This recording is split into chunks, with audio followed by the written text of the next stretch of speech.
दोस्तों नमस्कार। आज जो बतला रहे हैं कुछ आप प्रमुख आसन और एक्सरसाइज जो बहुत ही लाभकारी हैं, वो कैसे करेंगे। तो सबसे पहले पैर को फैला लें और फैलाने के बाद सांस खींच करके और पूरे दोनों पैर के एड़ी को ऊपर उठाना है और फिर छोड़ करके फिर आगे की ओर ले जाना है। इस तरह 5 से लेकर के अब 10 बार करते हैं तो आपका एड़ी में और घुटना में जो प्रॉब्लम है वो धीरे धीरे सही हो जाता है।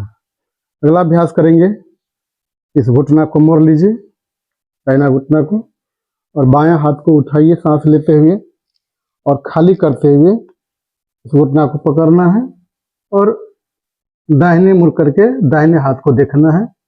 इस अवस्था में 5 से लेकर के आप 10 सेकंड तक आप होल्ड कर सकते हैं। फिर वापस आना है, फिर दाहिने पैर को सीधा कर दीजिए और बायां को मोड़ लेना है और दाहिना को सांस लेते हुए ऊपर ले जाना है और खाली करते हुए दाहिना हाथ को बाएं तरफ ला करके और घुटना को पकड़ लेना है और बाएं हाथ को देखना है दोनों तरफ समान रूप से। ये आप 2 से 3 बार आप दोनों तरफ कर सकते हैं। इससे देखिए कि आपका बेली फैट भी बढ़िया रहेगा और आपका घुटना में कोई प्रॉब्लम नहीं आएगा। अगला, दाहिने पैर को इस तरह मोड़ लीजिए और मोड़ने के बाद बायां जो पैर है उसका पंजा दाहिने तरफ रख दीजिए। और अब क्या करना है कि दाहिना हाथ को उठा करके और पुनः इस घुटना को पकड़ना है और इस हाथ को ऐसे लिपट लेना है और पीछे मुड़ के देखेंगे। इससे आपका गट एरिया आंत भी बहुत बढ़िया होगा और पैंक्रियाज भी हेल्दी होगा। दूसरे तरफ से भी फिर पैर को इस तरह मोड़ लेते हैं और दाहिने पैर को यहाँ रखिए और बायां हाथ उठा करके पुनः सांस खाली करके घुटना को पकड़ना है और इस हाथ को कमर में लिपट लीजिए और पीछे देखिए। इस अवस्था में आप गिनती के साथ 10 से 20 सेकंड यहाँ पे आप होल्ड कर सकते हैं।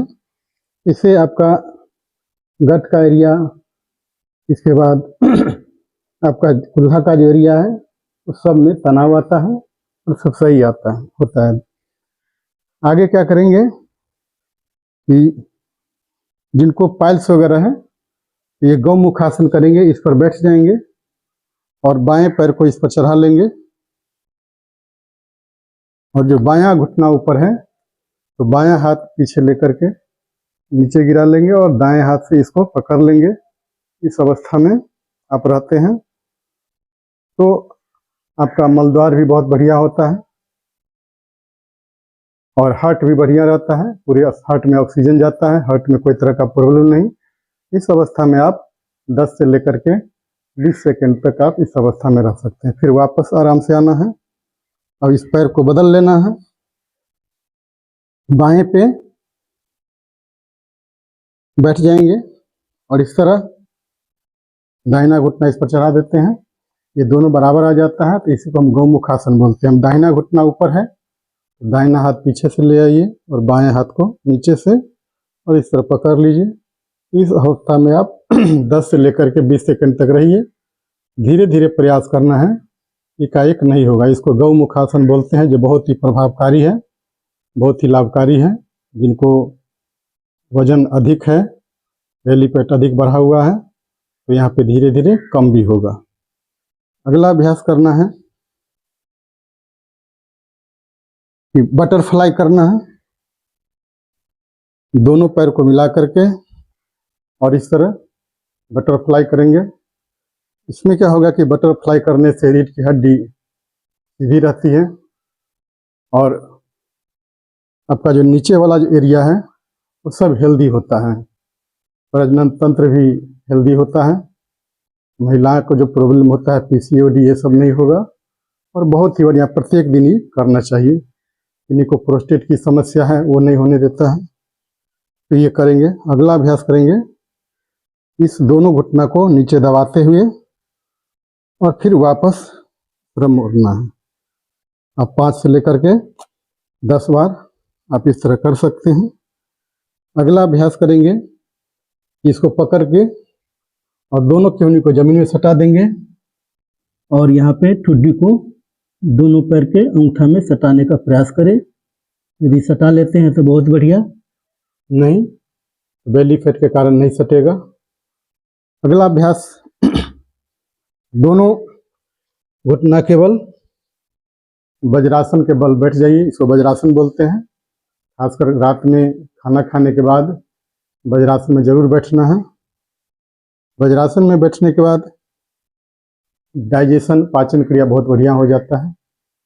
इसमें क्या करना है कि दोनों हाथ को इंटरलॉक करिए और सांस खाली करते हुए दोनों की ऊँगली को जमीन में सटा देना है और माथा को हाथ पे रख देना है।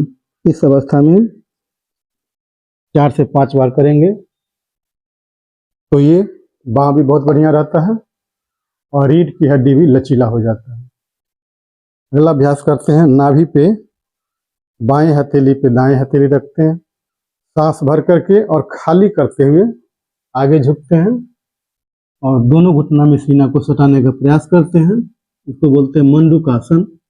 यदि ये लगातार करते हैं तो जो बहुत पहले से डायबिटीज है वो भी सही हो जाता है। अगला, मुट्ठी को बंद करके पुनः सांस भर करके फिर खाली करते हुए आगे झुकना है। इस अवस्था में यदि आप रहते हैं तो आंख बंद करके रहना है क्योंकि पूरे चेहरा पर ब्लड आ जाता है। वापस आना है। इस तरह बैठ करके करते हैं। अब अगला जो अभ्यास करेंगे उष्ट्रासन, है ना। अर्ध उष्ट्रासन करेंगे। बाएं से बाएं पैर की एड़ी को पकड़ेंगे और दाहिने हाथ को ऊपर उठाएंगे। इस तरह उठाएंगे। इसको अर्ध उष्ट्रासन बोलते हैं। 4 से 5 बार आप कर सकते हैं इस तरह। अब क्या करेंगे कि ऊर्ध्व अष्ट्रासन, है ना। उष्ट्रासन जिसको बोलते हैं, पूरे दोनों हाथ से पीछे एड़ी को पकड़ लेना है और कमर से ऊपर वाले भाग को पीछे झुला देना है।